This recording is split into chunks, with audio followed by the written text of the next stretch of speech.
Okay, good evening, everyone. We are going to reconvene closed session at the conclusion of our regular session meeting. So I am going to call to order the regular city council meeting for Folsom for Tuesday, October 28th, 2025. Would the clerk please call the roll? Yeah, council members Rathel, Here. Rohrbaugh. Here. Kozlowski. Here. Leary. Here. And Aquino. Here. And if you'd all please rise and join me in the Pledge of Allegiance. To the flag of the United States of America, and to the republic for which it stands, one nation, under God, indivisible, with liberty and justice for all. Okay, that takes us to agenda updates. Mr. City Attorney, anything to report? Good evening, Madam Mayor. We do have an additional information transmittal for item 3 and a revised staff report for item 11 on tonight's agenda. Both documents have been previously provided to you, and they are also available on the table in the back. Thank you very much. That takes us to business from the floor. This is the public's opportunity to address the council on items that are not on the agenda. But please understand, we cannot deliberate or take action on these items. So any requests to speak? You do have one request to speak this evening from Andrew Vizcarra. Andrew, come on down. Oh, Andrew, we like when people bring us big checks. We'll give you extra time.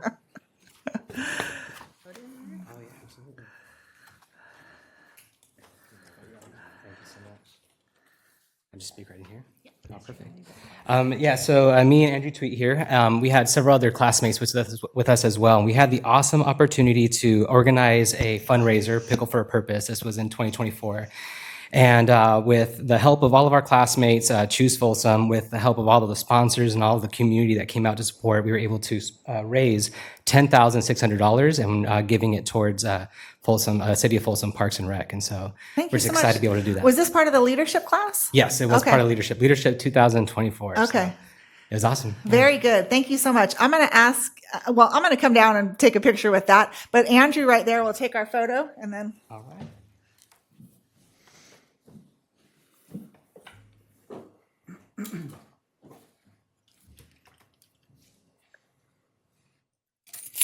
Fantastic.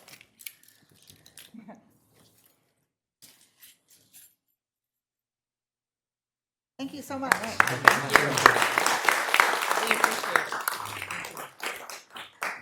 next item, please. Okay, that we have no requests to speak under business from the floor. That takes us to our scheduled presentation item this evening. This is special recognition of departing Kikkoman plant manager Kiyotaka Nagai. Good evening. Come on down. Come on up.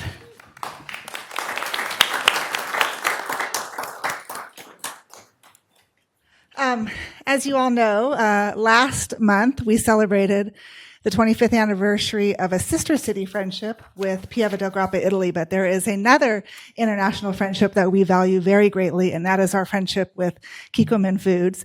And we have been so fortunate the past 7 years to have Mr. Nagai, a very, very active and engaged plant manager. And unfortunately, you have been called back to Japan, where you will await your next assignment. So we didn't want to let the day go by without recognizing your service. So I do have a letter here from me to Mr. Nagai. On behalf of the City of Folsom, please accept our sincere appreciation and congratulations for your distinguished leadership and the meaningful contributions you have made to Kikkoman Foods and the Folsom community. Since assuming the role of plant manager in May 2018, you have guided your team to achieve record production and shipping volumes, the highest in the facility's history. Under your direction, the plant also advanced sustainability and operational excellence through wastewater improvements and new green energy sources secured through SMUD. Under your leadership, Kikkoman's new coaching program enhanced communication, strengthened workplace culture, and helped develop leadership skills in strategic planning and time management. We are honored to celebrate important milestones with you, including the plant's 20th and 25th anniversaries and Kikkoman's induction into the Folsom Chamber of Commerce Business Hall of Fame in 2025. Your contributions have enriched our community beyond the plant gates, from your participation in events like the Folsom Christmas Tree Lighting and the Folsom Pro Rodeo, to your support of Kikkoman scholarships at Folsom High School and contributions to the new Folsom Lake College Science Building. Your leadership has reflected a deep commitment to the community. As you and your wife, Mimi, return to Japan, We hope you carry with you fond memories of your time in Folsom, and please know that you and your family will always have a home here. With sincere gratitude and best wishes for continued success. And if you didn't know, chocolate and soy sauce go very well together. So a little something for you from Snook's Chocolates.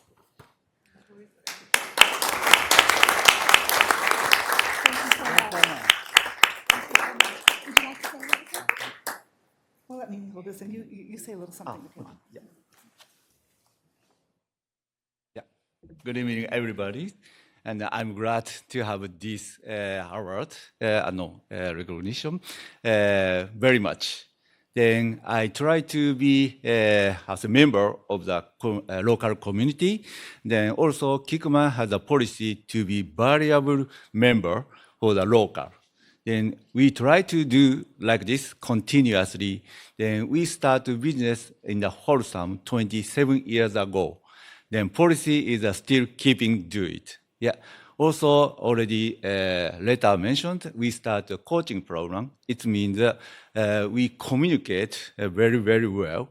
Then policy is a respect to the another people. It means that we can thinking together and work together and success together. This is a very, very important policy as a Kikkoman. I'm glad to get this one. Thank you so much.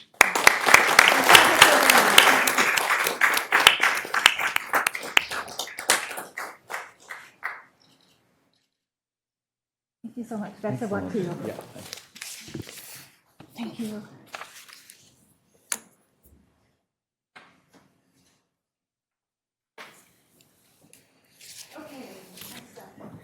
Okay, that will take you to your consent calendar. Does anybody have an item they'd like to pull? Item number 6. All right, we'll pull item number 6. Anything else? I'll move approval of items 2 through 10, absent number 6. Second. We have motion and a second. Please call the roll. Council members Raythel, Yes. Rohrbaugh. Yes. Kozlowski. Yes. Leary. Yes. And Aquino. Yes. Okay, pulled item number 6 is resolution number 11485. This is a resolution authorizing the city manager to execute amendment number 1 to the agreement with Dawkin Engineering for environmental and historic monitoring and reporting services for open space in the Folsom Plan area. And this will be using CFD number 18 funds for a not to exceed amount of $580,000. Good evening. Good evening, Madam Mayor, council members. Derek Perez, Landscape Services Manager. Happy to answer any questions that you have. Yeah, I understand. Thank you for providing the background on this item and where it came from. And I understand the monitoring of our open space areas, especially throughout the development. But really, this is an ongoing, in perpetuity, $80,000 a year, likely raising with the cost of living and inflation and going forward. And so really, I just wanted to talk with you a little bit about, or ask the question, you know, are there other ways that we can get this environmental monitoring done? I'm thinking partnerships with Sac State or UC Davis, because really it's biological and archaeological monitoring. And the way I understand it, it's really about our passive areas, our areas that we really shouldn't have public in for the most part. And so just wanted to kind of say, or ask the question, are there other areas maybe north of 50 where we have these monitoring requirements? Do we put them together? Because $80,000 in perpetuity just for a report every year and some site surveys, I just wish we could find maybe a more cost-effective way of doing it. Yeah, no, that's a great question, Councilman Raythel. Yeah, as far as the north of 50, I'm not aware of current monitoring that's going on right now. I know for our division, MLS and parks, you bring up a great question is, looking at some partnerships down the road with Folsom Lake College or Sac State. It's making sure that there are professional biologists that know how to produce these reports and go out there and monitor, because it's not just like a one-day Saturday they go out there. This is over a course of the entire year, and there's 3 monitoring periods too as well. I do know, talking with a consultant, is that there's avenues that we can explore in the future, is reaching out to these monitoring agencies, California Department of Fish and Wildlife and Army Corps of Engineers, to see if there's a possibility to amend them where there might be something to reduce 3 monitoring reports to maybe like 2 reports potentially a year.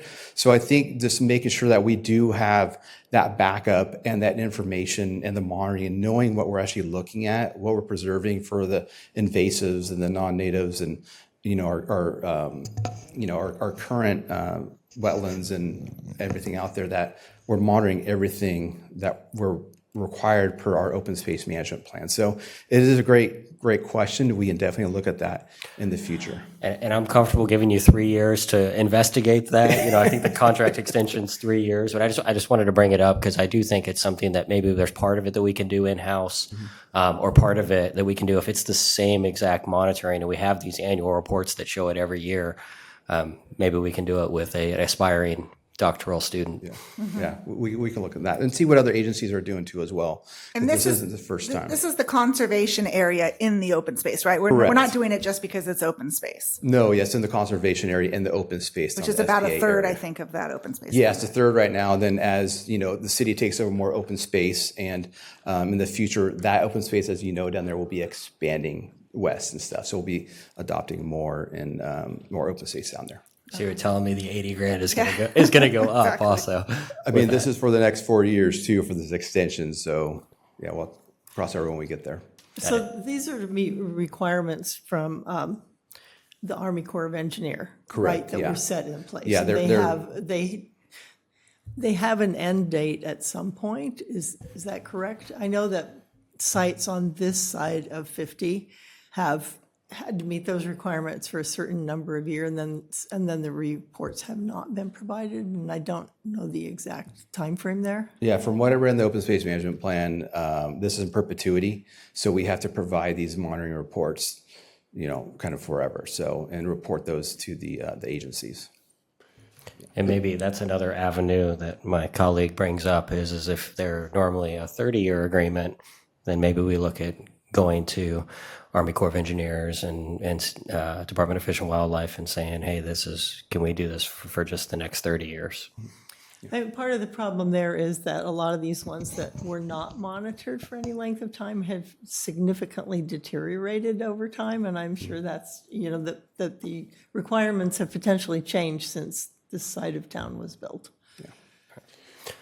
With that, I'm happy to move item number 6. Okay, Second. thank you. We have a motion and a second. Please call the roll. Council members Raythel? Yes. Rohrbach? Yes. Kozlowski? Yes. Leary? Yes. And Aquino.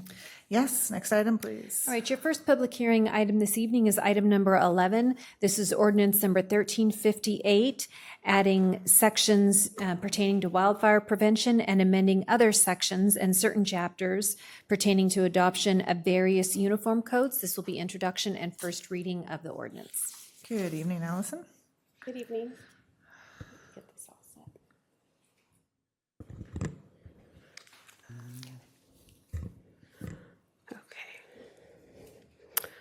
Good evening, Mayor Aquino, council members, and City Manager Whitemeyer. I am Allison Konwinski, the Chief Building Official, and I am bringing to you, in collaboration with the Fire Department, the introduction and first reading of Ordinance 1358. Ordinance 1358 pertains to the adoption of the 2025 Title 24 California Code of Regulations with local amendments. Ordinance 1358 is an ordinance of the City of Folsom adding Section 9.37.035 pertaining to wildfire prevention and amending certain sections in Chapter 8.36 and certain chapters in Title 14 of the Folsom Municipal Code pertaining to adoption of various uniform codes. I would also like to note there was a revised staff report transmittal sent to the council that outlined a handful of corrections required prior to presenting the ordinance you see tonight. More detail can be found in that transmittal. So the first question is, why exactly are we here? We are here because every 3 years, the International Code Council publishes an updated International Building Code, or IBC, the latest being the 2024 IBC. In July of the following year, California publishes the 2025 Title 24 California Code of Regulations, also known as the California Building Code, or CBC, which is based on the IBC with local amendments, or with California amendments. The Title 24 California Code of Regulations are state regulations local jurisdictions must enforce per the Health and Safety Code, Section 18938. Local jurisdictions are required to adopt the Title 24 California Code of Regulations in order to make local amendments.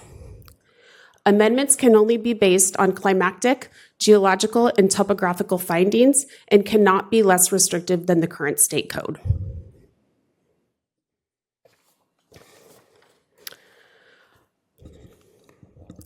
It is important to understand the Title 24 California Code of Regulations encompasses about a dozen codes. It includes the fire code, the building code, the mechanical code, electrical code, energy code, green building code, and others. Jurisdictions must adopt each of these codes separately. This year is the introduction of a new code, the 2025 California Wildland Urban Interface Code, also known as the WUI Code.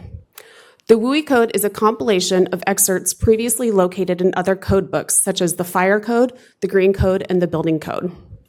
The WUI Code currently does not apply to Folsom, as we are in a moderate fire hazard severity zone in our local responsibility area.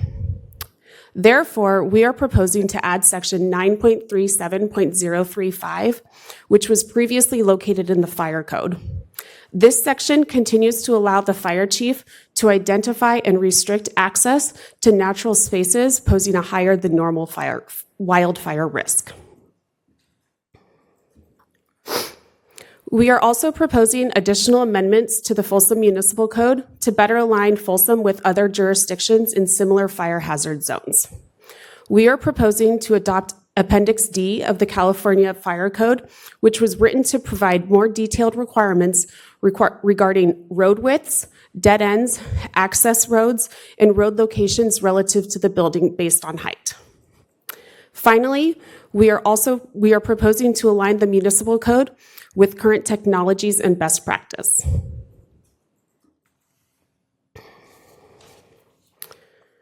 In conclusion, the Community Development Department has been working with the Fire Department, and we are recommending City Council introduce and conduct the first reading of Ordinance 1358. The second reading will then occur on November 12th with the 2025 Title 24 California Code of Regulations, with local amendments going into effect on January 1st of 2026. I'm happy to answer any questions, and Deputy Fire Marshal Michelle Toledo is here, as well as Chief McGee. Thank you very much, Michelle. Allison, Michelle's back there.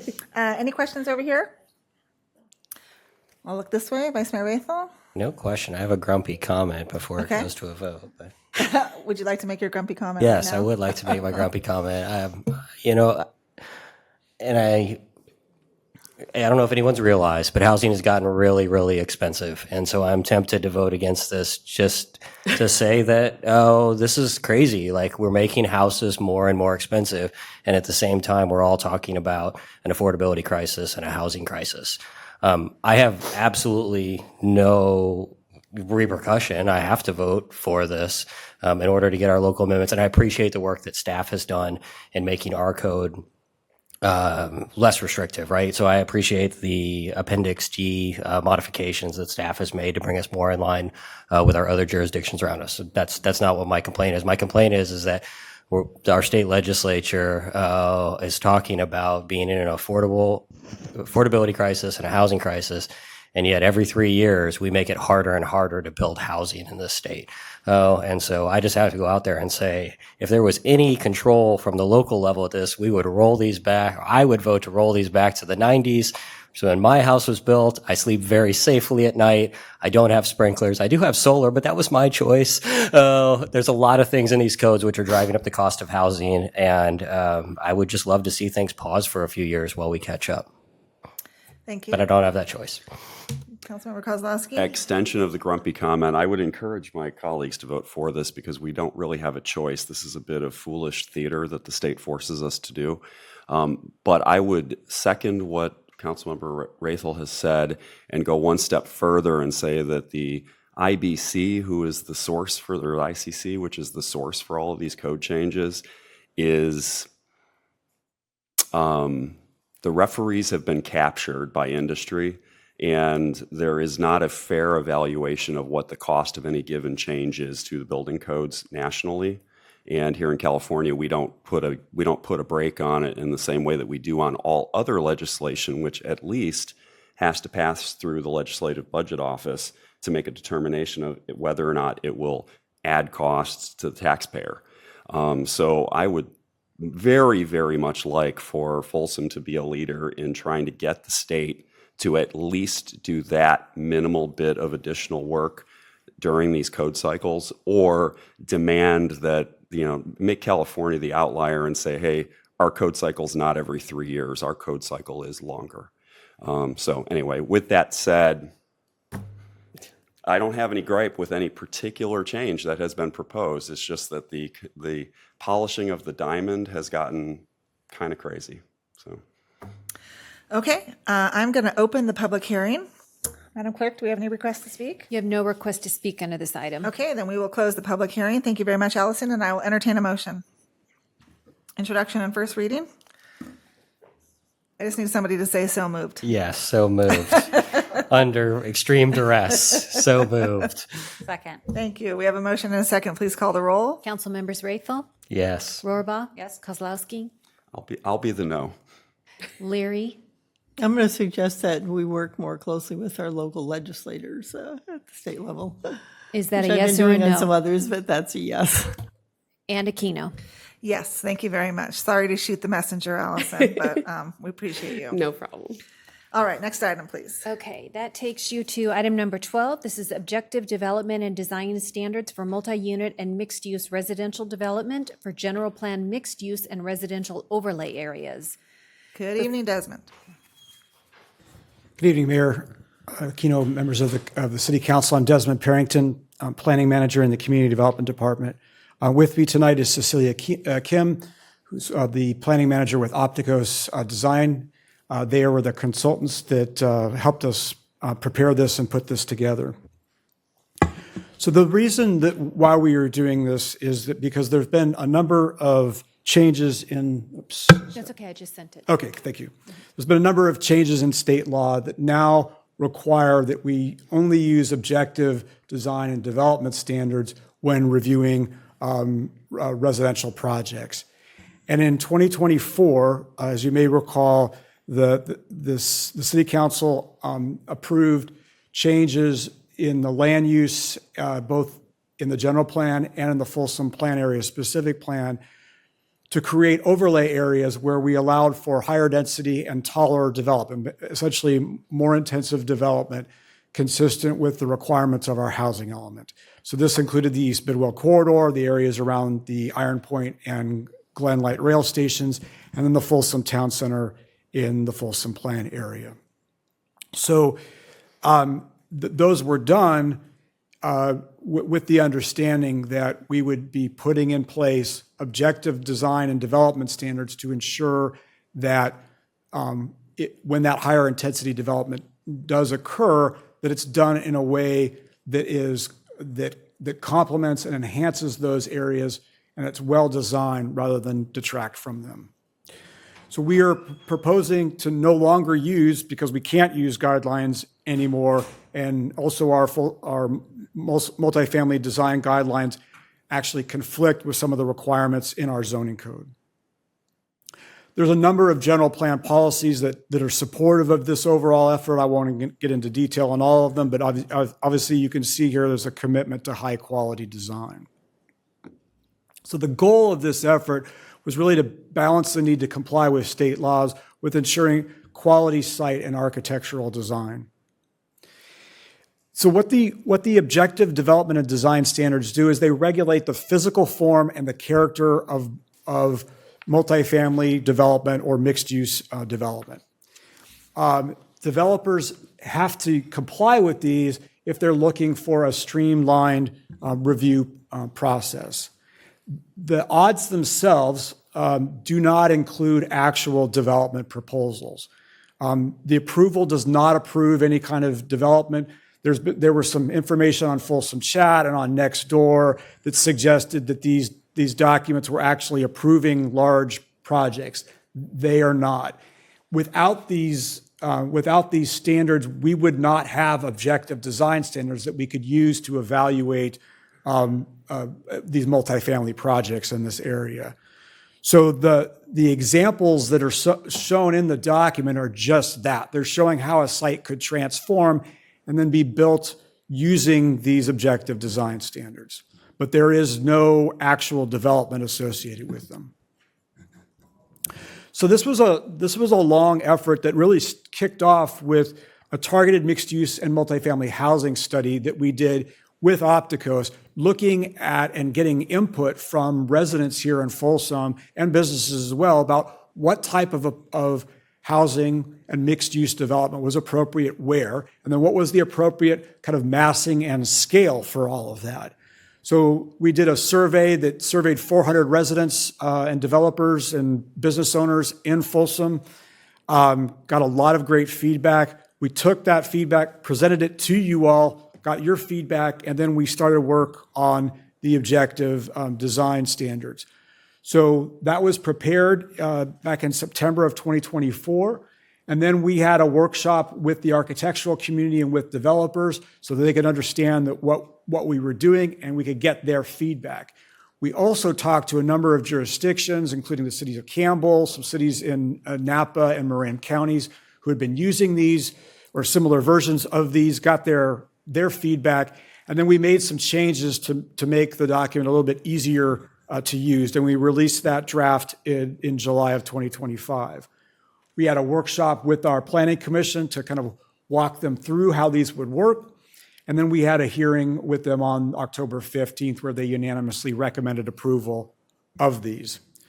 So in terms of the area that's covered, again, it goes along the East Bidwell corridor from Sutter Middle School all the way down to Highway 50, and then around the Glen light rail station up here, and then kind of in that general half-mile radius area, and then over at the Iron Point station. In addition, we looked at the town center area in the Folsom area, Folsom plan area. All of these areas have overlay districts in the general plan that allow for that greater height and for that higher density. So the document covers a number of elements of building design, from starting with really the site and the development standards to massing and articulation. We have large site standards that are really designed for kind of those larger sites that might have big box retail on them that might want to be repurposed at some point in the future. And then we have exceptions to the standards, and those are things with, as you may be aware, with infill sites, it's often a good reason why that infill site hasn't been developed yet, because there may be easements or other types of constraints that the developer or the property owner have to work around. So that's why those exceptions are helpful, particularly if you have things like easements or topographical challenges. And then, of course, we have definitions and measurement methods. So this gives you a sense of kind of how it works. There's a lot of good graphics and illustrations to communicate to the developer as well as to the public what's kind of expected of them, and then the objective measurements that are required. So we have these for massing and articulation, for site development. We have them for the large sites, about taking a large site that might have been used for a big box retailer. And so we don't get one gigantic, massive building. We get more block scale development with smaller blocks, makes it more walkable and kind of more human scale. And you can see how that works. For tonight, in addition to adopting the odds, we're also asking that you consider making some changes to the design review ordinance itself. And what we are proposing is ministerial approval or review and approval by the community development director, and then rescinding our existing multifamily design guidelines.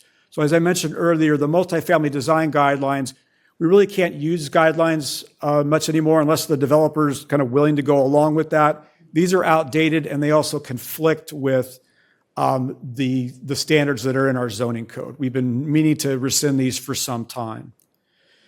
The reason why we are proposing that we bring this down to staff level for a ministerial review is for a couple reasons. First, it incentivizes the use and compliance with the objective design standards. So if the developer has to go through a discretionary process, there's not a lot of incentive necessarily for them to use the objective design and development standards. And in fact, we've written the ordinance so that they could opt out. If they can't comply with these, then they do go through a discretionary process. But the carrot is if they comply with these, then they go through the streamlined ministerial process. In addition to that, there's also some, given our small staff that we have, there's definitely some savings in terms of staff time and resources on that.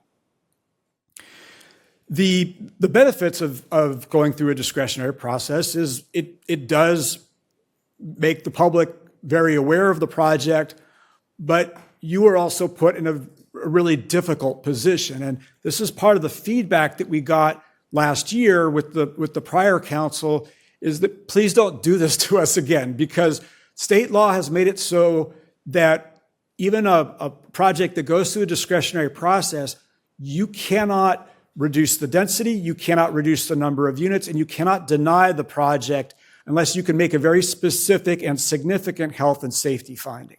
So as a result, we're basically in a position where the commission or the council has to approve the project, regardless of what the objections are in the community, or we run afoul, as Elk Grove and some other communities have done, with state law and leave ourselves open to lawsuits.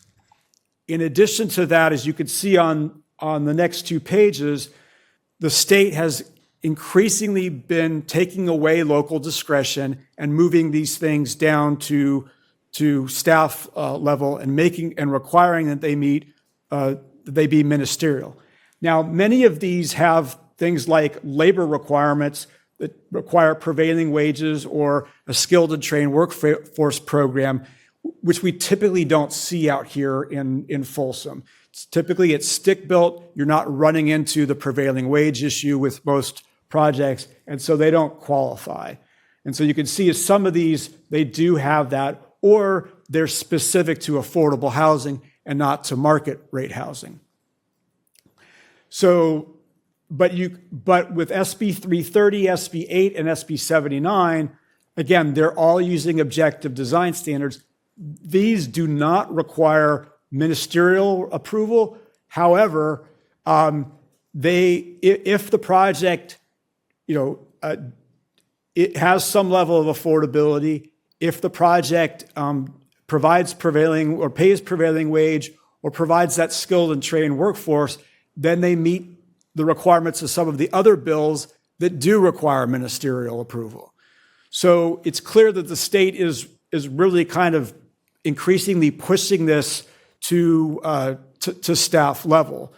And I just wanted to explain the background of that, because I know that this is a significant change to take these kinds of projects and bring them down to staff level. So if you move these items tonight, then this would be the first reading. The second reading would then be on November 12th, and then it would go into effect on January 1st, 2026. During that period between the 12th of November and January 1st, we'd be doing outreach to architects, to developers, and providing checklists and so forth for them. So the recommended actions before you tonight is through a resolution to go ahead and adopt the objective design and development, or the objective development and design standards, and then adopt do the introduction and first reading of the ordinance amending our design review chapter in our zoning code, which is Title 17. The reason why we are doing the objective development and design standards as a resolution is to make them easier to adopt or easier to amend. So, for example, if we get feedback from residents or for the development community that some of these aren't working, that we need to tweak them, we can easily do that by coming back to you and getting approval on a resolution. If we were to include these as part of the zoning code, then we have to do the first reading, the second reading, obviously the presentation and staff reports, and then they wouldn't go into effect for 30 days after the second reading. So we felt by keeping them as and adopting them as a resolution, we could be much more flexible in terms of addressing any concerns or issues that come up, like I said, either from residents or from developers. So with that, that concludes my presentation, and both myself and Cecilia are here to answer any questions that you might have. Thank you. Thank you very much, Desmond. Any questions down this way? Councilmember Leary?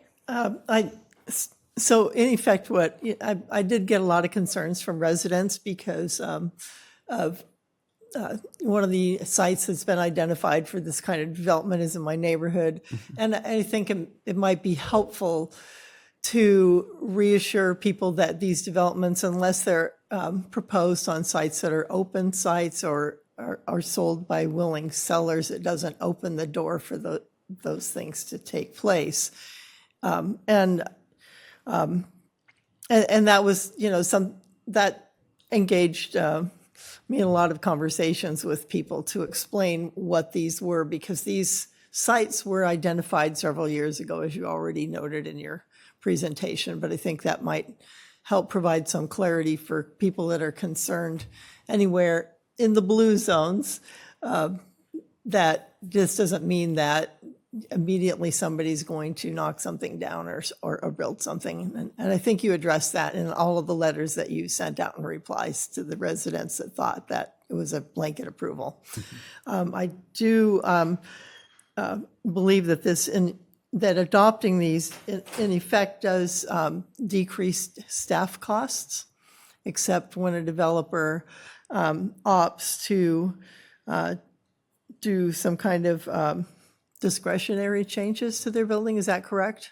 Yes. So if it's at if it's at staff level, in other words, ministerial review, then there is no appeal. There's no public hearing on that. There's not a staff report or a presentation.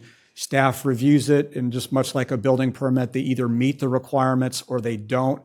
And if they meet the requirements, then the approval is granted. So I guess it would be nice just to have sort of a cost estimate, like what that would save, because there are, have been concerns about how much it costs to do development and meeting various requirements. Yeah, I mean, it's a significant reduction, and as Josh will talk to you about in item 13, our associate planner, Josh Kincaid, we are proposing a lower fee. If you were to approve that, we are approving a lower fee for ministerial review. So it's quite a big reduction. So you look at a commercial project might be $2,000 to $5,000. This would drop it, and that would include multifamily. That would drop it to around $800. So it's a significant cost and time savings, both for us and for the development community. Right.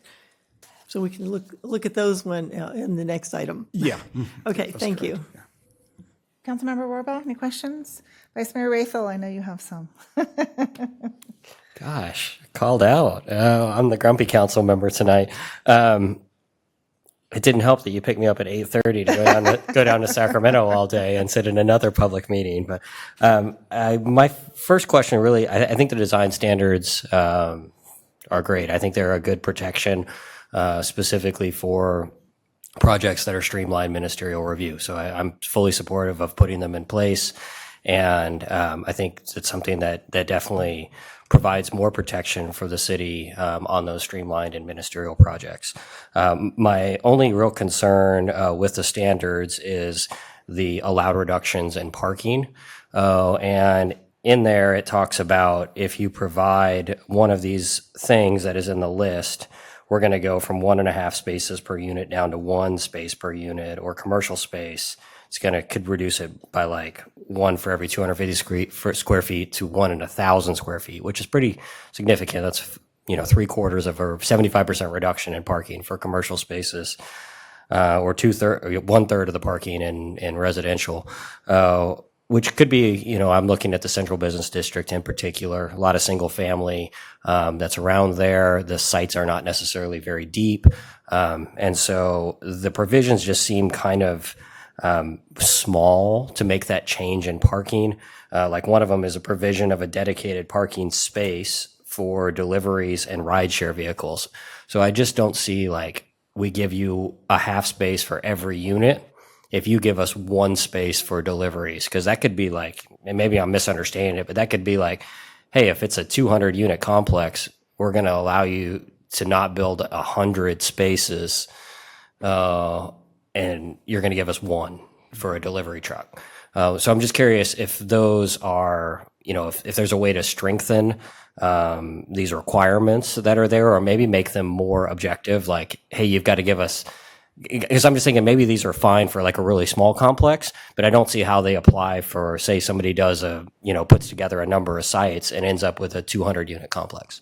Yes, we agree. And kind of in looking back through those, I think that at the staff level, we can provide kind of clear standards as to what those mean. So for example, like you were saying, it doesn't make sense if you're doing a 150 unit project and you have one car share space.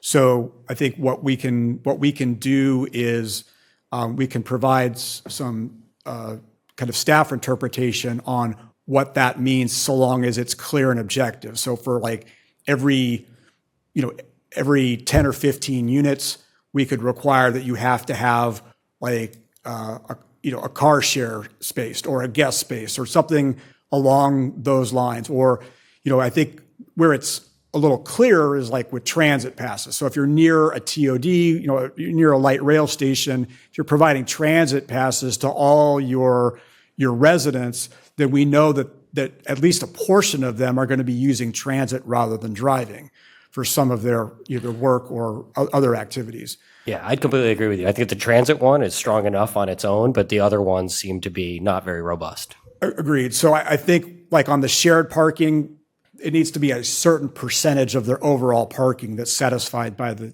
share. So I think we're going to further refine that. We want to talk to a few other jurisdictions on that to see what's worked for them, like, and what ratios they've used. Like, is it every 20 units? Is it every 15 units that you require that shared vehicle or that shared space? Those types of things. I appreciate that. My second question, I'm a supporter that we should have objective design standards to protect ourselves throughout the city. So my second question is really, where do we go from here with making sure that we have design standards in place? Because my understanding right now of state law is that if somebody were to propose a giant pink castle with spires and drawbridges on one of our affordable sites with density bonus law, we couldn't say anything, right? Because we don't have design standards in place. So they would basically say, hey, I'm building the giant pink affordable housing unit with drawbridges and spires, and that's what we get. Yes. So we are right now looking at these objective design standards and looking how at least portions of them might be able to be repurposed for other areas of the city where we've got multifamily and multifamily high density or R3 or R4, basically multifamily zoning. The reason we did these areas first was because we wanted to make sure that these were in place given the significant changes we were doing in terms of height and density and intensity in these areas. It was also an area where we were able to get grant funds from SACOG that helped to fund this work, so it didn't come out of the general fund. And then, but we are looking citywide and also at the historic district about how we could put in place objective design standards in those areas. So I think we will be able to repurpose some of this, but then we just have to look at the resources and the funding available to do the rest of the city. Yeah, and if I may suggest, maybe we start with going to the Historic District Commission and the Planning Commission and getting some input of like what would be different about these standards. Because I think, to your point, I think the Historic District is probably a very different set of standards, but maybe some of the other ones aren't that different. Because I think, you know, the other sites, they're probably zoned multifamily high density with potential of density bonus. They're probably in the same sort of density that these standards are already in. So maybe these are more applicable to those other sites that we would see streamlined development, because I think that's where it really offers the protection for us, because we can always, as a body, if it goes through the discretionary process, we can, you know, give that feedback along the way. Whereas if it's streamlined, we might not even see it. Especially without noticing neighbors, and all of a sudden starts going up, and that's when we start getting calls. Yeah. So thank you. Councilmember Kozlowski? Happy to see this get to us. Good work all the way around. I will just say, for the sake of grandstanding a little bit and extend my comments from earlier, that this is another instance where at least a small part of this is responding to the state's requirements that we do it. Where we have an opportunity to do the right thing ourselves. We have been doing the right thing ourselves, but our hands are forced. And I'm the last person in the world to say, hey, gee, I really miss Jerry Brown. But he did try and teach us a word called subsidiarity as a state one day, when he was talking about how to help fix the California budget back when we were in one of the previous budget crises. And he said that, you know, subsidiarity is a principle where you take decision-making and you give it to the lowest, smallest, most local, responsible, competent authority. And our state legislature has completely lost the thread on that. So there you go. Thank you very much. Thank you for all your hard work. This is really excellent. And I'm not worried about the parking. Thank you. I am going to go ahead and open the public hearing. Do we have any requests to speak? You have no request to speak on this item. Okay, then I'm going to close the public hearing. Go ahead. I do have a comment before Yeah. we move for a motion, if that's okay. Yeah. I do, as far as the ministerial review process goes, I am not supportive of moving market rate projects forward on ministerial review. I think even if we only have the option for life safety objections or a determination of non-compliance with objective standards, my preference is not to streamline market rate projects. My preference is to leave those going through a traditional process. I want to leave the door open to get sued if we want to get sued. Okay. I'll just say it bluntly. I think, you know, at a certain point with market rate projects, if it's not the right project, I still want to hear about it. I'm willing to take the heat from the constituents if it's in my neighborhood or in my district. I would rather have the opportunity. I'm okay with hearings where we go through things like vintage and get told this is what we have to do. And if I don't feel like it's the right decision for my community, I'm okay with taking the heat and standing up and saying I'd rather get sued. So for what it's worth, I would be opposed to, when ministerial review is required by state law, I'm absolutely fine with using ministerial review. But where it's not required by state law, I do not want to move to ministerial review. Okay, so that's regarding the ordinance number 1357, correct? Correct. Okay. So let's start with a motion to adopt resolution number 11464. Do you want to give some direction to staff as far as your parking things? I think I think we're in agreement. I think Okay. you guys are going to come back at the next hearing with those after you get some input from other jurisdictions? Well, I think we were proposing to do it kind of at the staff level. So I think if you could provide that direction in your resolution, then that would give us the authority to go ahead and develop those standards.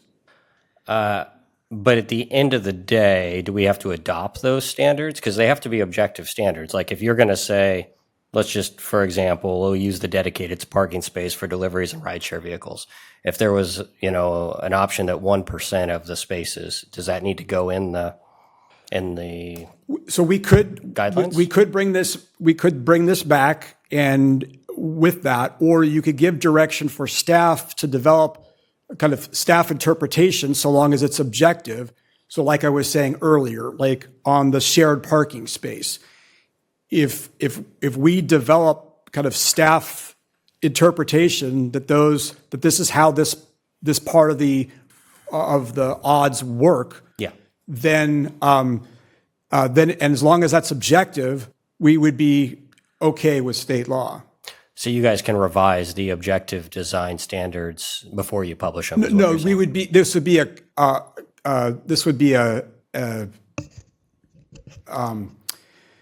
it would be a kind of a companion piece. So, for example, like staff in areas of the zoning code, we have kind of staff's interpretation. And so when you get to that section that says, okay, you have to provide shared parking for this. So we would say, okay, staff's requirement is that you have to provide one shared parking space for every 20 units. And as long as that's clearly identified and that staff has published that information, then we're okay in terms of not running afoul of the objective of state law. If, however, you would prefer that we come back with those standards enumerated in the document, we can do that. If you needed to make a change later, would you bring the document back to us to make changes to the document? Because you mentioned like one of the reasons we're making it a resolution is because you'd want to bring it back to us to make changes quickly and easily. You'd put those in the document. You wouldn't do a companion. That's piece to correct. it. Yeah. I think that's the best way to do Okay. it, because then it's clear. Because if I'm a developer and I'm reading it and I go, ooh, I can get a 33% reduction in my parking requirement by providing a single parking space for deliveries, I'm going to move forward with that, right? Because I'm going to go, oh, that's a heck of a lot more cost effective to me. And then I'm going to go, oh, wait, there's a companion piece to it. So I just think makes it a little clearer if we just put it all in the standards. And I think if you can leave that if you can leave that to staff to determine when something rises to the level of coming back versus just a simple next step interpretation of this document, which is one of the reasons we asked for it not to be codified, is that it's a document that lives outside of the zoning code where you don't have clear exact language in the code, where if you're not breaking down a standard into subsets, you would have to bring it back, in front and do two readings. But to Desmond's point in the beginning, if it's simply getting into a refined detail on something that's required that doesn't change the requirement, then we would like to do that outside of bringing it back to you. So I think in this case, we hear you, we'll bring it back, but in the future, if there's an example of how a supporting document or detail can work in partnership with this guideline, next level guideline, then it would be nice to not come back to the council every time there's a refinement or a clarification. I guess that's the challenge of making very black and white objective standards is the idea is when somebody reads them, it should be very clear. We shouldn't have to give extra staff guidance on that. But I'm comfortable with that. I think this was a case where this makes me uncomfortable, right? Because of the very big difference in what could be provided and what would be provided with just a very small change. So Yeah, I think in the parking standards, it's that, it's kind of the next version of transportation management plans, where you might have 3 or 4 different solutions to meet a parking, requirement on a site, and it's a little nuanced. So we'll come back to you with something that's more detailed, but we don't want to get so detailed that it doesn't give us any flexibility in how we interpret these moving forward. I'd love you guys to have discretion. I'll just put it out there. I'd love for us all to have discretion in this. That's not the point, right? But we're being told we don't have discretion, so we have to make things really clear. That is correct. So if I could ask the council consider as part of your motion to direct staff to adopt the document tonight, but to direct staff to return with modifications to the parking section in the near future. So you want to add that to the resolution? Aren't we already going to hear this? We're going to have to bring back the ordinance for the second reading anyway, right? Not this first That's resolution. that's correct. So you could defer the approval until the next meeting on November 12th. Yeah, we're already going to hear the other one, so that'd okay. be my Okay. preference if Make a you guys motion. are okay with it. So if you could continue this then to the November 12th. Perfect. We need a motion to continue? Okay. Yeah, I'll move to continue resolution number 11464 Second. until next meeting. Second. Okay, we got a few seconds. We have a motion and a second. Please call the roll. Council members Raythel? Yes. Rohrbach? Yes. Kozlowski? Yes. Leary? Yes. And Aquino? Yes. And then I just think we need to have a discussion on the next one as far as whether we want ministerial review. Do we want to deal with citizens filling this room, being really upset with us that we can't deny a multifamily project? Well, you mentioned the vintage apartment, so my question was going to be to probably staff on this. Was that considered market rate? No, that was an affordable housing project. So that but would have the- come but anyways. So what I think Councilmember Raythel is getting at is that a lot of the ministerial requirements relate to affordable development.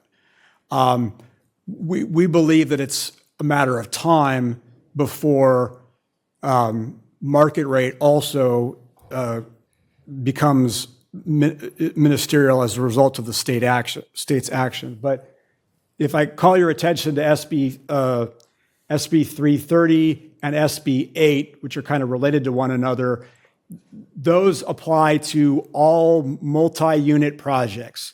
So it doesn't matter whether it's affordable. You have to do objective design standards for those, but they do not mandate that they be done at the staff level.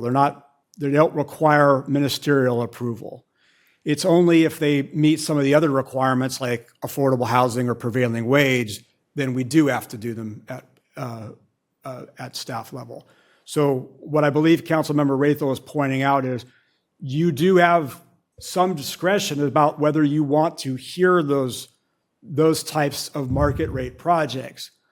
The downside is even with market rate projects, you are not allowed to deny that project or reduce the density or reduce the number of units unless there is a specific and significant health and safety finding that can be made regarding the approval of that project. In other words, if you approve that project, it's going to result in some major health and safety problem. If their project meets the other objective design Yes, standards. if the project meets the other objective design standards and development standards.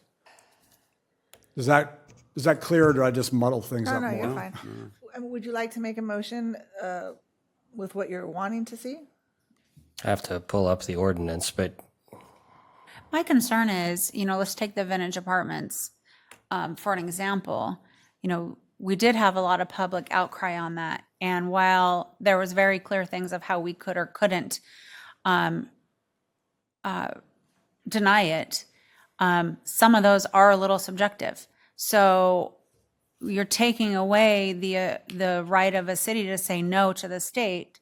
And are we likely to do that very often? No, but other cities have done it. And I feel like in that way, we're losing even more local control. So I do have concerns about this, affordable and market rate housing. I don't have a question. Can I suggest that maybe the language, since so many affordable projects are required to be ministerial, I think Councilmember Raythel's comments were really to target those projects that are not ministerial according with state law, so market rate, essentially, projects. So if that's the recommendation, my suggestion would not be to amend altogether and say anything not required, but to identify market rate projects not otherwise exempt will go through a discretionary design review process. so instead of calling out anything that is required by state law to be ministerial, you would go the other way? Or anything that's not specifically required to go through Yeah, I'm fine with the ordinance saying if it's required by state law, it's ministerial. If not, because to you guys' point, state law is going to change, right? It's every single year. So if all of a sudden, hey, we've seen the future, there's another housing bill introduced next year, which then turns into law and says, hey, we have to ministerially review market rate projects. Okay, address it. right? okay, but I don't want to be the poster boy of predicting what the state's going to do and say we're going to go one step further than that in order to get me out of a sticky political situation. If that makes sense. So I think I'd have to pull, sorry, I'm trying to find the ordinance on an electronic document, so. Page 366. Hey, thank you, 366. I'm way off. So if we were to change the ordinance to do what you're recommending, which is to state unless mandated by state law to be ministerial, all projects would go through a discretionary process. We're going to need to do some work to the ordinance. So we would recommend that you continue the item to the November 12th date as well, and then we could go ahead and make those changes. Is there any time sensitivity to this? No, but I think the only sensitivity is we wanted to get these in place as soon as we can, given that we've already made the changes back in August to allow for this kind of development, and we don't currently have objective design standards. But we've lost discretion at the state's direction for most of these projects 4 years ago, right? Like, for an affordable project, this is a law from 2021, right? That we haven't had design standards in Yeah, place. but for example, like the Harrington Grove project, which was an affordable project, that did come before the Planning Commission. Now, they couldn't deny the project, but it came because they weren't paying prevailing wage, didn't have a skilled and trained workforce, so they didn't meet the SB 35 requirements or the SB 423 requirements. So there are instances still of affordable projects that would go through the discretionary process. But we have lost that ability in the most recent state law changes, right? Well, if they meet the criteria, we've lost the ability. Yes. If they don't meet the criteria, or they meet some of the criteria but not all of it, then we could take them through a discretionary process. The problem, as I mentioned earlier, is that we can't deny the project, we can't reduce the density, we can't reduce the number of units. Continue? Yeah. You can have a discussion, and if the developer's willing to do something like change the design or change the style, then they can do it. But the developer has to agree to that. If they don't want to do it, our hands are tied. And I'll look to my colleagues, like if I'm out of line here, that's fine. But if you guys are okay with it, I'd rather continue this till the next. I just want to be sure, these have already been implemented? There's an implementation date in place for these that's in the past, or is this something that's coming up in the future? No, the general plan and the specific plan, land use changes have already been implemented. There is not a set date for the objective design standards. So the state has basically said, if a development project comes through and you don't have objective design standards and they don't want to comply with guidelines or anything else, then you're out of luck, jurisdiction. So you can deny it, and then you're vulnerable to legal challenge. But there's not a deadline for getting objective design standards done. And are there any projects in the pipeline or on your radar that this would apply to?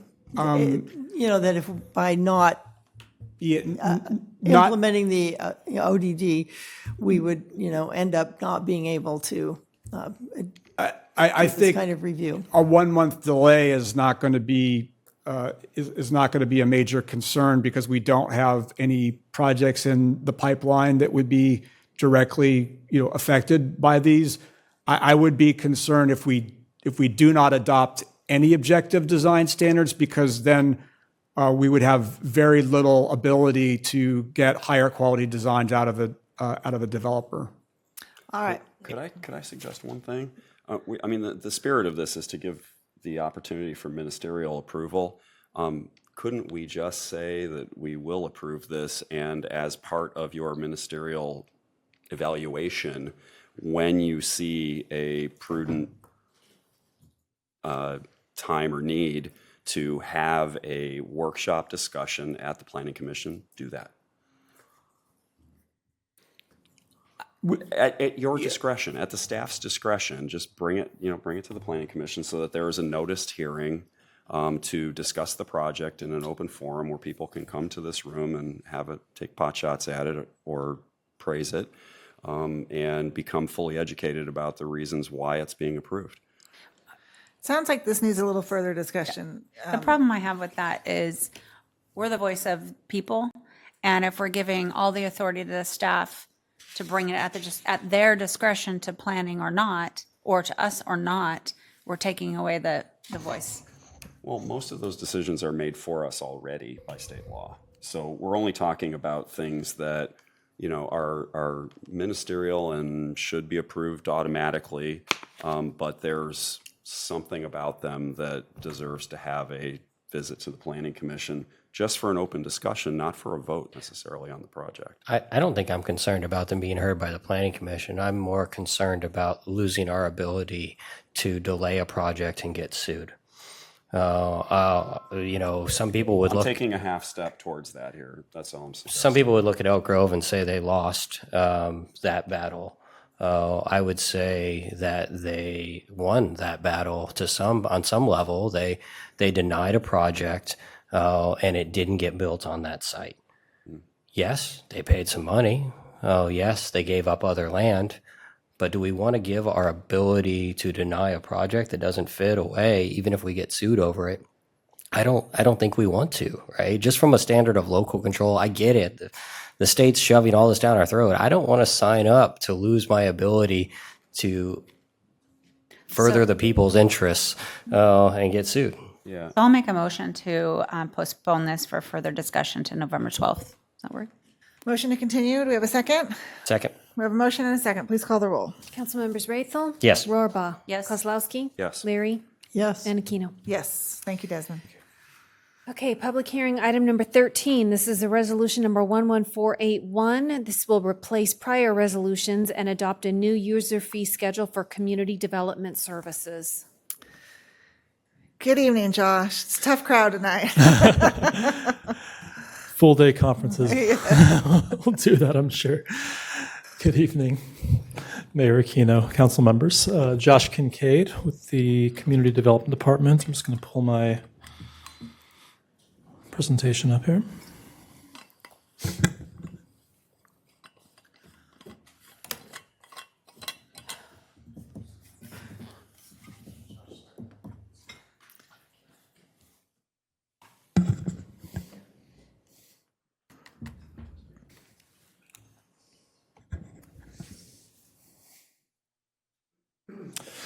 All right, so tonight I am going to be presenting to you the proposed modifications to the Community Development Department's fee schedule. For a little bit of background as to why we believe these updates are warranted at this time, first, you may recall that we did a comprehensive update of the Community Development Department fees both last year and this year. Since then, we now have the director-level historic district design reviews approved tonight. The ministerial reviews, of course, under the ODDS are up for consideration. We do anticipate further required ministerial reviews under state laws. These types of projects were previously only subject to commission-level review, which included publication of a staff report and several staff attending the hearing. With the new staff-level reviews, we do anticipate there to be much less staff time associated with these projects now, since the report and formal hearing would not be required in front of a commission at least. With that, we do legally need to have fees that reflect that lower amount of staff time. So here are some of the fees that we are requesting to change under the new code amendments. In the historic district, existing multifamily and commercial design reviews would go down by over half, as you can see here. Director-level single and two-family design reviews would remain about the same as you see here. However, we were previously only collecting a fraction of actual staff time with that $400 fee there because they were going to commission. Now we'd be achieving full cost recovery at the $432 staff level review as shown here. Historic district demolitions would go down by about half, as you see here, since they would be mostly handled at a staff level. We would absorb some costs with these demolition permits, though, since we still have a decent amount of research to do on them, and some have to go to the HDC if we see some potential historical significance. We do believe this is justified, though, due to the community benefit associated with the preservation of potentially historically significant structures. Finally, the types of projects subject to a ministerial design review we anticipate would, they currently cost between $2,000 and $5,000 in planning fees to go to commission, as Desmond stated previously. We anticipate those to take about 4 hours at a staff level if a ministerial review would be required. So we are proposing that fee go down accordingly while still achieving full cost recovery at $864. We'd apply this fee to any large project that would be brought down to ministerial design review in the future, regardless of what gets passed or not passed with the objective and design and development standards, if the state necessitates such a review to require or to occur. Excuse me. So, given that we needed to go to council to establish these fees, we also were using this opportunity to propose updates to some other fees that we've seen deficiencies in since the passage of the last fee update. One issue that that's come up is that we have our applicants for larger entitlements provide a radius map and a stamped addressed set of envelopes where we have project noticing requirements for entitlements. These often end up having inaccuracies and are of poor work quality, we found, so we were proposing instead to prepare that material ourselves and to charge a $216 fee for the hour of staff labor that is approximated for that. We've also seen that our engineering and landscape plan check fees, plan check and inspection fees, I should say, for larger projects with an over $300,000 valuation. They typically don't capture the time staff spends on those reviews. So we're proposing that the existing fee that we see here be a deposit and that time and materials charges are applied after that. It was also pointed out that our fee for production home landscape reviews, while shown to council as part of the last fee update, was not included in the approved fee schedule due to a spreadsheet error. So we're putting that back in here and getting it in the spreadsheet. Next, we found that our electric vehicle charger building permit fees are much higher than other surrounding jurisdictions. And we've definitely heard from the public about that. And we have found that this fee no longer reflects the smaller amount of time that these permits now take to review.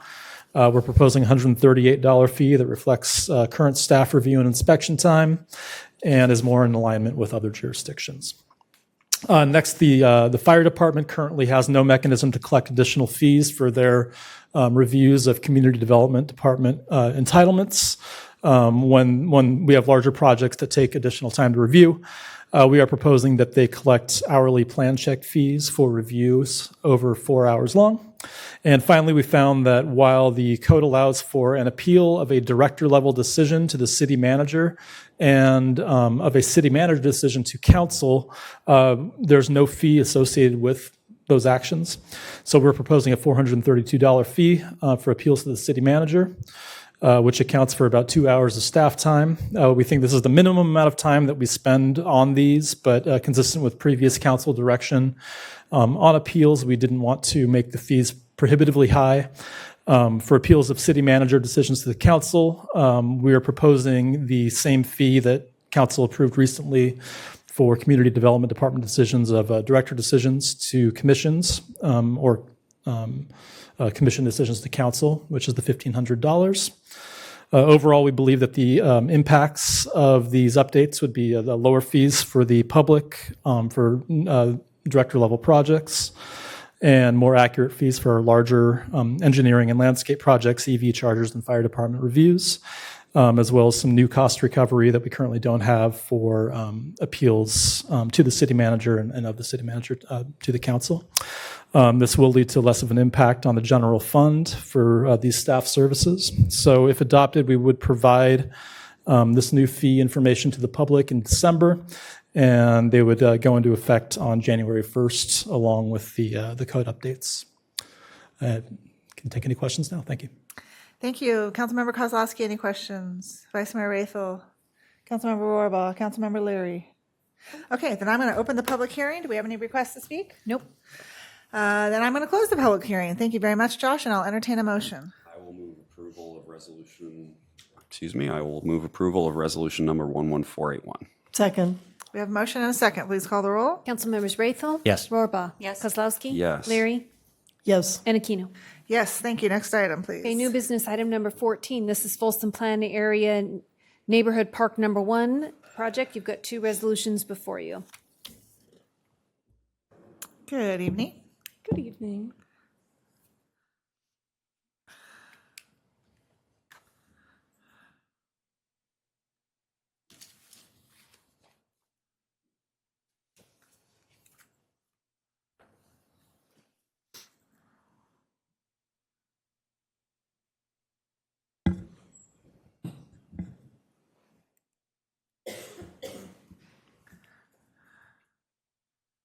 There we go.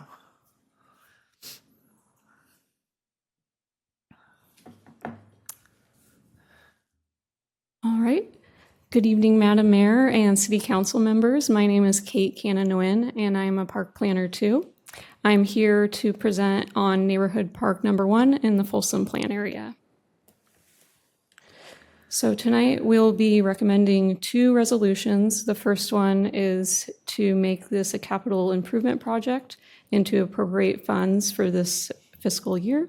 And the second resolution will be to award the design consulting services agreement for Wilson Design Studio. So starting off with the capital improvement project and appropriation of funds. To give you some background on this project, in May of this year, City Council authorized City Manager to hire a Park Planner 2 to support park planning and development in the Folsom Plan area. I am that park planner. However, this decision was made after the internal deadline to add Neighborhood Park 1 to the capital improvement plan. So that is why we're bringing this project to City Council now. Also in June of this year, the Parks and Rec Commission reviewed the priorities for developing parks in the Folsom Plan area, and they determined that Neighborhood Park 1 was going to be the next recommended park for development, and they also recommended allocating funds for the 2025-26 fiscal year to initiate the park planning process. And a little bit about Neighborhood Park 1. This is a map of the Folsom Plan area showing the open space and parks. So we have Highway 50, East Bidwell, and then Neighborhood Park 1 is here on the east side, and then this is Prospector Park for reference. And then going into detail a little bit more, the park site is here. It's at the corner of Mangini Parkway and Empire Ranch Road, and it's next to a future elementary school site. For the park right now, the programming is as is outlined in the Parks and Rec Master Plan 2015 update. And so this is a list of the programming listed: lighted soccer field, lighted baseball field, playground, lighted basketball court, group picnic area, restroom building, and parking lot. This is a 12-acre park site, and our estimated project cost based on this programming is $9.5 million. So for this fiscal year, to cover soft costs, which includes staff time and hiring the consultants to start the process, this is a breakdown how we came to this number of $706,614.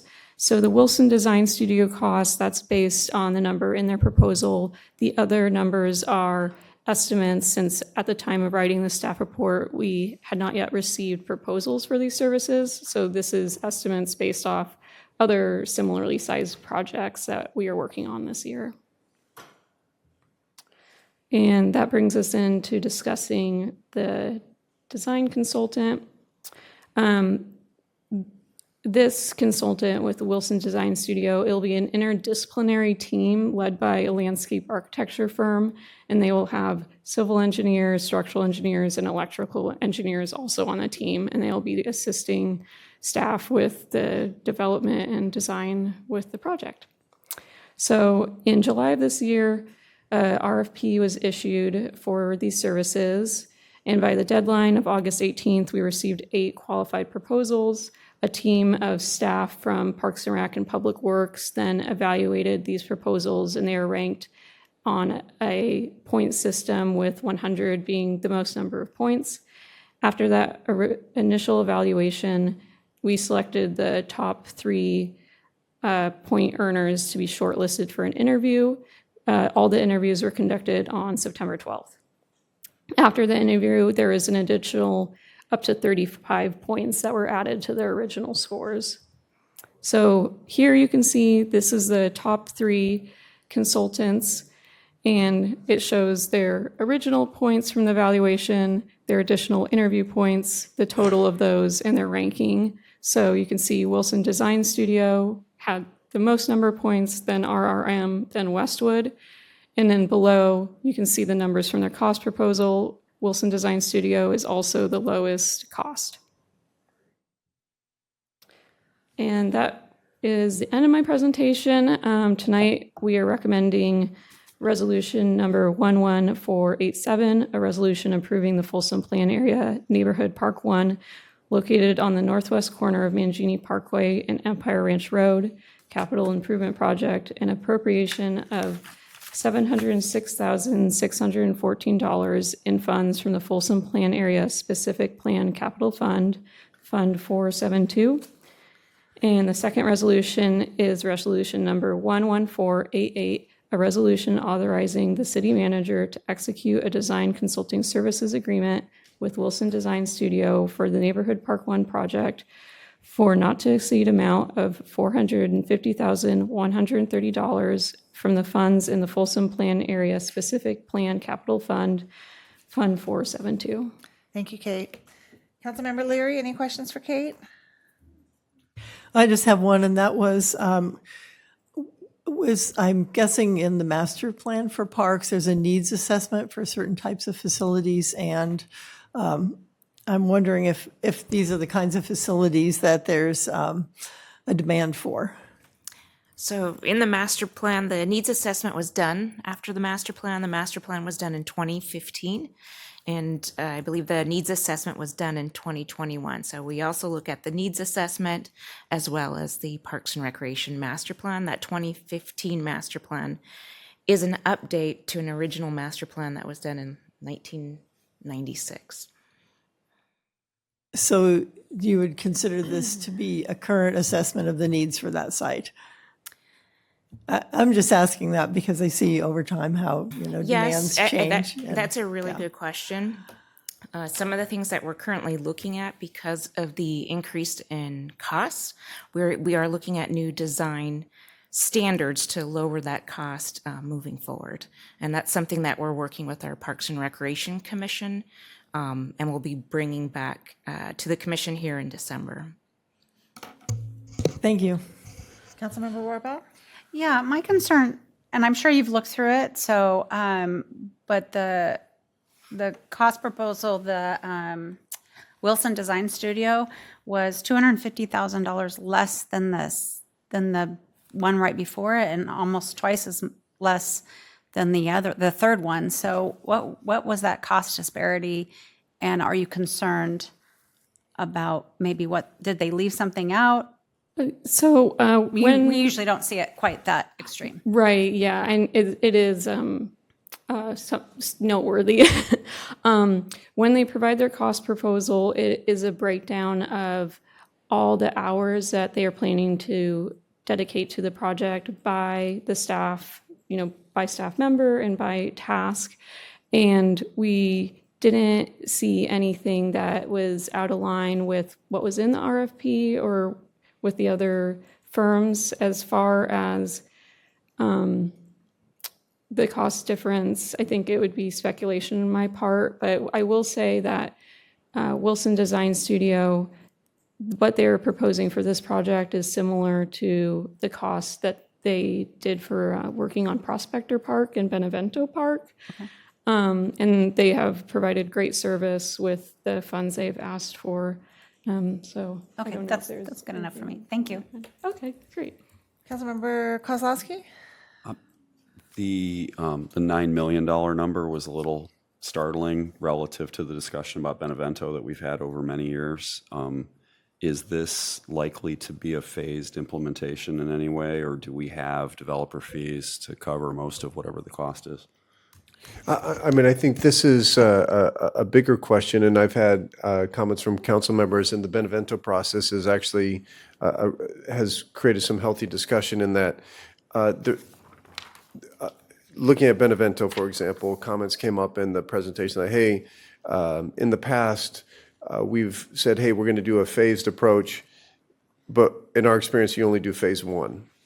And so what we're looking at, in some ways, I'm going to suggest that we go and look at what our projected income is from the Folsom Plan area, and then we actually set budgets for the park.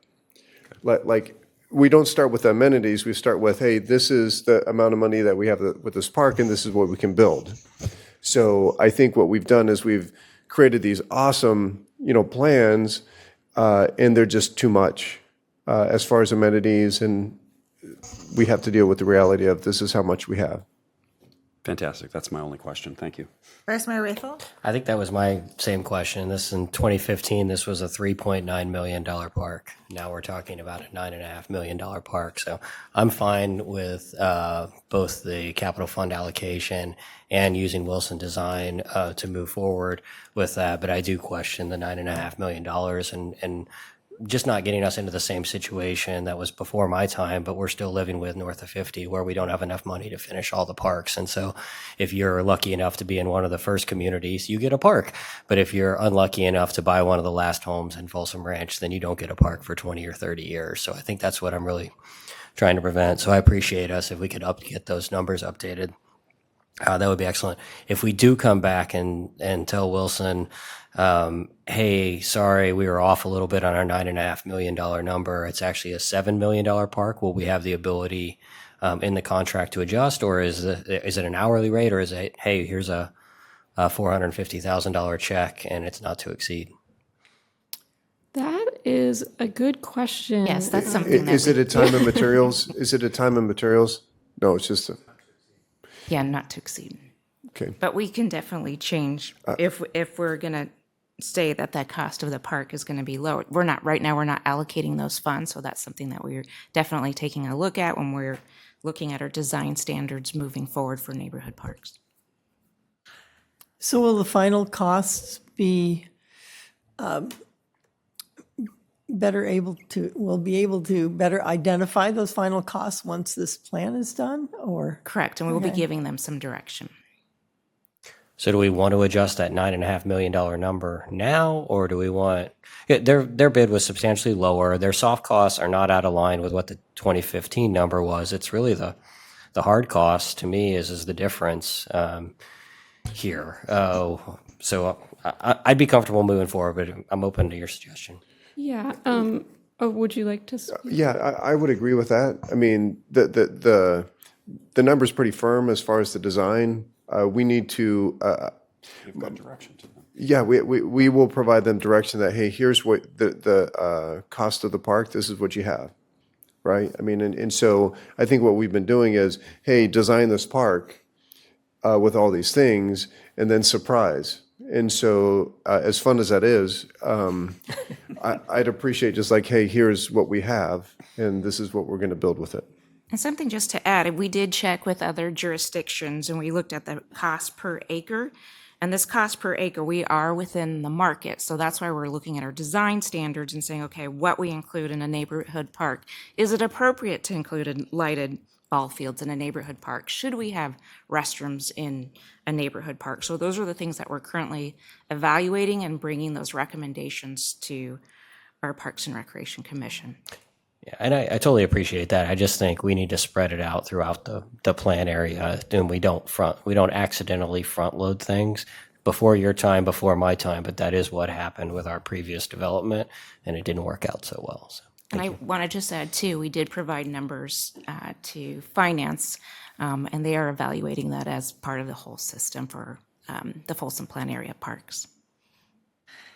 And Kate, I just have one question. I believe the school district chose to make the third elementary school south of 50 in Folsom, in another area in Folsom Ranch rather than Russell Ranch because of naturally occurring asbestos and the increased cost that's associated with that. Do we already know if that's going to be an issue here, or we're going to find out once they do all this? So we are currently in the process of the RFP process for a geotechnical engineer, and their services will include the naturally occurring asbestos testing. And we are trying to bring them on earlier in the project so they can perform those services and give us a better idea of the naturally occurring asbestos, whether it's present on site or not, and to what levels. Okay, thank you. We don't have any requests to speak on this item? All right, then we do need two different motions, please. I'll move resolution number 11487. Second. We have a motion and a second. Please call the roll. Councilmembers Raythel? Yes. Rohrbaugh? Yes. Kozlowski? Yes. Leary? Yes. And Aquino? Yes. And I'll move resolution number 11488. Second. Motion and a second. Please call the roll. Councilmembers Raythel? Yes. Rohrbaugh? Yes. Kozlowski? Yes. Leary? Yes. Aquino? Yes. And Madam Mayor, before we move on, can I just make one suggestion? It's completely possible that geotech identifying naturally occurring asbestos may have happened for some other part of the developer's project in that vicinity. So you may want to just quiz them about what's available geotech-wise. Okay, yeah, thank you. Thank you, Kate.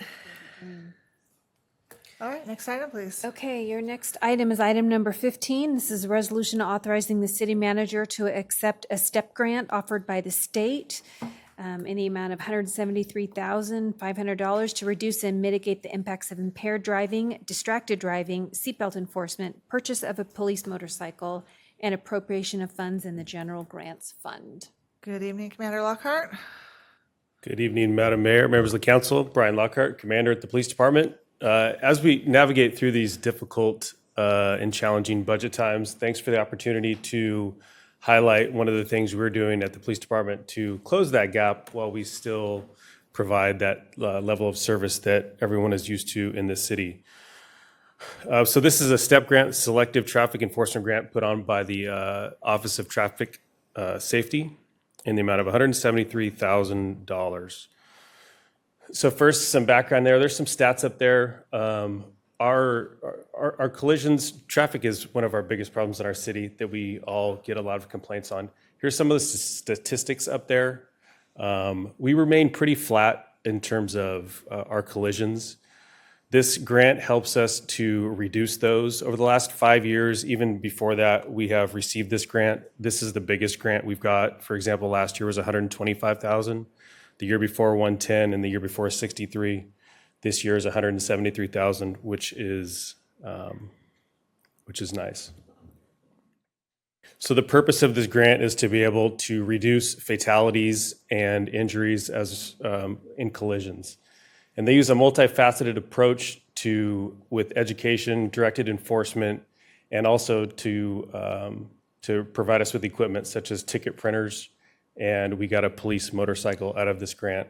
As you'll see up there, we're going to do some DUI checkpoints, saturation patrols, and some education things. One of the things that we're going to leverage some of this money to do is some directed enforcement on e-bikes, which I know is a hot topic for a lot of things in this city. So there's a couple of stats there. This is the thing that we're going to try and do, try and prevent some of those collisions on the e-bikes that have increased a little bit lately. And we're going to try and do that through directed enforcement using some of these funds to do that. So again, this is just a really quick thing to kind of highlight one of the things that we're doing. We're requesting that you guys adopt this so we can take these funds. And there's no local match required with this, and all this stuff is going to be reimbursed. So when we talk about the resource commitments, this is just us being able to post for overtime and such, and then we put in for reimbursement. All right, pretty straightforward. Any questions for Commander Lockhart? Nope, okay. The chief gave me 2.5 minutes. So. Any, no request for public comment? Okay, then we will entertain a motion. I'll move resolution 11492. Second. We have a motion and a second. Please call the roll. Council members Raythel? Yes. Rohrbach? Yes. Kozlowski? Yes. Leary? Yes. And Aquino. Yes, thank you, Commander Lockhart. Next item, please. Okay, your last item this evening is item number 16. This is resolution number 11493, authorizing the city manager to execute construction change order number 2 with Mozingo Construction in the amount of $550,000 for the Phase 2 Water Improvements Project for additional paving work on Iron Point Road and an appropriation from the Road Maintenance and Rehab Fund. All right, Rebecca, the chief gave you 2 minutes. I mean, he does have the gun, so I should probably listen. Good evening, Mayor and Council. Great to see you. Rebecca Neese, Public Works Director. Thank you for the opportunity to present this item to you this evening. As we continue to be focused on our capital project delivery, it also means that we start getting really creative about how we can use our limited resources to deliver these efforts. So this is a prime example of one such opportunity that presented itself. And because of the great partnerships we have within the city and also within the community, we felt pretty confident that we could do this approach to project delivery. So you may recall the Phase 2 water line project was awarded by City Council in October of last year. Construction started in November. First working day was in November, and it was an anticipated construction schedule of about 18 months. However, thanks to our amazing utilities department and team, we are about 6 months ahead of schedule, which is lovely. A huge shout out to Nathan Stites, who's our project manager for the city, along with Marcus Yasutaki, our utilities department director, and our construction management consultant team, specifically our resident engineer, Elias Travis. So this project has now arrived at its final milestone, and that is the waterline crossing at Iron Point Road. However, under a previous project, this crossing was attempted and it was unsuccessful due to subsurface groundwater conditions. We had a situation where groundwater was infiltrating the trench, shoring became unstable, we started to lose the road base, and we actually even had, during that 10-day night closure, we actually had several shifts where the dewatering took up the entire extent of the shift, and they weren't able to lay a single stick of pipe. Recognizing these challenges, but still also recognizing the need to complete the work, we worked with our contractor, Mozingo Construction, and asked them what they needed in order to be able to do it. They said, once we get in there, we can't stop. And we said, okay, well, let's talk about what the schedule looked like. Their original schedule was identical to the previous effort, where it was 10-day night closures.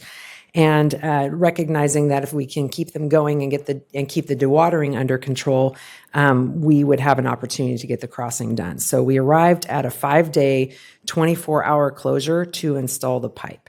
The original work was anticipated to actually start this week, but we pivoted to a few other items of work, including a critical tie-in at the water treatment plant, which concluded this morning, was overnight work, and huge thank you to our team at the water treatment plant.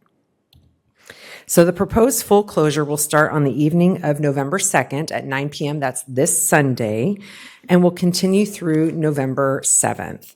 The road will be reopened on November 7th. However, due to contractor and subcontractor scheduling, we do have some minor items that will be done under localized traffic control on November 8th. Staff evaluated Iron Point Road as part of this closure and found it to be in need of resurfacing through a grind and overlay. Additionally, the paving work would remove the detection loops that are at the Cabot and Iron Point Road intersection. So staff was able to secure the equipment with a trusted vendor and we're able to install the video detection at that intersection, which is a standard we're moving citywide for our signalized intersections. And that work will also be included on this proposed change order as an extension of quantities to bid items in the original contract. We also recognized that the Sutter Medical Office building had some frontage improvements and work to do in the median moving forward. Not wanting to do more closures than necessary, we worked with Tykert Construction and Sutter and Elliott to see about advancing their work and doing a little bit of reorganization of their order of work. And they are now also taking advantage of the full closure. So one thing I want to be really clear about the work that's taking place on Iron Point Road is that this closure was needed even if staff didn't have this change order before you tonight. What staff is doing is making the best out of a tough situation, being the 24-hour closures. So in order to, we were able to capture the additional paving and the frontage work for Sutter, but that otherwise, those two other efforts would have been 2 more closures on Iron Point Road. So this is an effort to reduce current and future impacts to the public. And through great collaboration and partnership, we've arrived at a good place with all 3 of the teams, and the contractors are working incredibly well together. Huge thank you to Sutter and Tyker and our contractor Mazingo and Elliott Homes. So you can see the waterline crossing led to an opportunity in the same vicinity. And one thing I do want to kind of daylight is this need to pivot on the project came about roughly 8 days ago. And so I'll have to extend my sincerest apologies to the community. We've been trying to get the noticing and messaging out, and once we got everybody on board, contractors and subcontractors scheduled, once we finally got times in place, we worked with our communications team, and we pushed out the message as soon as possible. I've listed, at a minimum, the folks that we've been able to reach either by in-person communication or through just general coordination as project updates have gone along. All of the businesses listed here, we actually did go and personally interface with about this closure. And so we appreciate their grace and their patience. And then we also reached out to our police, fire, and also local municipalities and partners such as the school district and SAC-RT for transit interruptions. Because this closure did come on so suddenly, our strategy right now is tell the public multiple times and then tell them 10 times more. So we are pushing out that message pretty heavy, and I just really want to extend a gratitude to Chris Shepard and Christine Brainerd in our communications department. They have been our angels in this whole process, so I really appreciate them. I will also say if there are any businesses or anyone not listed on that, we are receiving feedback. We would like to talk to them and make sure that they know about it. Thank you for going to see them personally. I talked to a Costco employee today who was very, very grateful for that. Thank you. The item before you tonight is to approve the change order addressing additional paving on Iron Point Road under the full closure that is already scheduled to take place for the waterline project. And a portion of that paving work is directly related to the waterline crossing itself, approximately $100,000 worth. So for that reason, the city is contributing $450,000 in road maintenance and rehabilitation funds for the balance difference for the total change order, which is estimated at $550,000. That concludes my report. I'm happy to answer any questions you have. Thank you so much. Any questions for Rebecca? No, I just appreciate all the work you did on the coordinating this. I know it'll be challenging. I tend to avoid that area anyway, just driving around town. But I have been seeing the advertising, and one question I do have is I'm guessing that you have those mobile lighted signs. Yes, changeable with the message dates. signs, yes. Yeah, the changeable message signs up along several points on Iron Point, East do. Bidwell. Yeah, they went out today. We were a little, we had a heart-to-heart with the contractor at a construction meeting today and really emphasized that they need to be out now. We actually finalized the schedule just this morning in terms of times and closures, updated the messaging, and they deployed the CMS boards, changeable message sign boards. We started at 6 of them, and because of just wanting to make sure that we kind of broadcasted even a little further, we identified a couple additional locations. And so at the start of the closure, we actually relocate one of our CMS boards on the north side to kind of get a little bit more advanced notice as they approach that intersection to allow people more time to get over from the number 3 lane over to the number 1 lane to make that left onto Broadstone Crossing. And I'll kind of pull up the detour here for a second just to kind of talk through that. Okay, and I'm guessing one is you've got them by the freeway exits onto East Bidwell? Yes, ma'am. Yeah, right just outside of In-N-Out was we placed a board. Okay, yeah. Thank you. Of course. No questions, but I just want to say, unfortunately, you'll probably still get complaints about the road closure. But we know, and those that regularly watch know that you prevented it happening 2 or 3 more times. Yeah. Also, thank you for working with the entities surrounding to have them to incorporate their projects at the same time. I think that's very creative, and I appreciate all the effort. Thank you. I appreciate that. Thank you. Vice Mayor Raethel, Councilmember Kozlowski. Great work. I think you're going to inadvertently train a bunch of people to use Cavit permanently. Any requests to speak on this item? Okay, then we'll entertain a motion, please. I'll move resolution number 11493. Second. We have a motion and a second. Please call the roll. Councilmembers Raythel? Yes. Rohrbaugh? Yes. Kozlowski? Yes. Leary? Yes. And Aquino. Yes, thank you. Just a reminder to my colleagues, thank you, Rebecca, that after the city manager report and council comments, we are going to resume our closed session. So, city manager report. Thank you, Mayor, members of the council. Just a few items. Tomorrow, a press release will be sent out reminding the public of our fire apparatus reassignment plan. And then you've heard a little bit about our road closure at Iron Point. Castle Park, we're having a meeting October 29th at 6 p.m. Unveiling for the design of Castle Park will take place at 6:15. That will be at the multi-purpose room at Oak Chan Elementary School, located at 101 Pruitt Drive. And Gear Up for Good, sponsor the Cummings Bike Park revamp. Folsom's only public bike skills park is gearing up for a transformation. The renovation will welcome riders of all ages and skill levels with progressive features that promote safe riding. Some of the elements being considered include a pump track, progressive skill zones, rollers and berms, balance features and jump lines. Thanks to a generous gift from Claudia Cummings and a $10,000 matching grant, the renovation project is ready to begin this fall. Corporate sponsors and local businesses are invited to double their impact by supporting the renovation through tiered sponsorships that include signage, social media recognition, and participation in the grand reopening anticipated for summer of 2026. The revitalized park will require maintenance and will be stewarded by Fat Track volunteers in partnership with the City of Folsom Parks and Recreation Department. And that concludes my report. Thank you very much. Council comments. Councilmember Kozlowski. Just two things. The most recent SACOG meeting, we had a presentation from a gentleman named Charles Marone, who's part of strongtowns.org. Very interesting speaker, very thoughtful kind of look at how to increase or more uniformly create value in cities, property value. So I'd encourage anybody who might be interested in that topic to go back and look at the video presentation of that that's on the SACOG website. And I just wanted to thank the Rotary Club for hosting a really, really entertaining Oktoberfest on Sunday at the community center. It was great fun. Thank you. Vice Mayor Raythel? No further comments. Prost. Thank you. Councilmember Rohrbaugh. Councilmember Leary. I just have one little announcement. There are a couple of fundraising efforts going on for the Folsom Zoo Sanctuary. And they partnered, actually Brian Wallace, one of our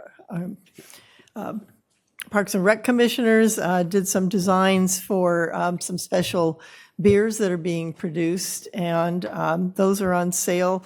You can find out how to buy these. They're being produced by Redbus, and they've sold 83 cases of beer to date, and there are, I think, 17 cases left. There's each case holds 6 of the 4-packs. You can either buy 4 packs or case. And this provide about $10,000 in funding for the Friends of Folsom Zoo.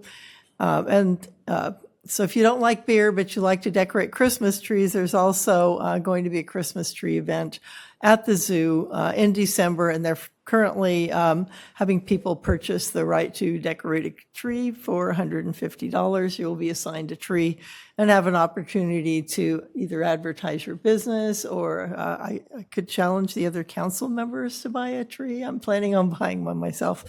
And you can find these opportunities on the Friends of Folsom Zoo Sanctuary website, how to participate. So they appreciate all your support. Thank you. Redbusbrew.com. And I will just report out very briefly.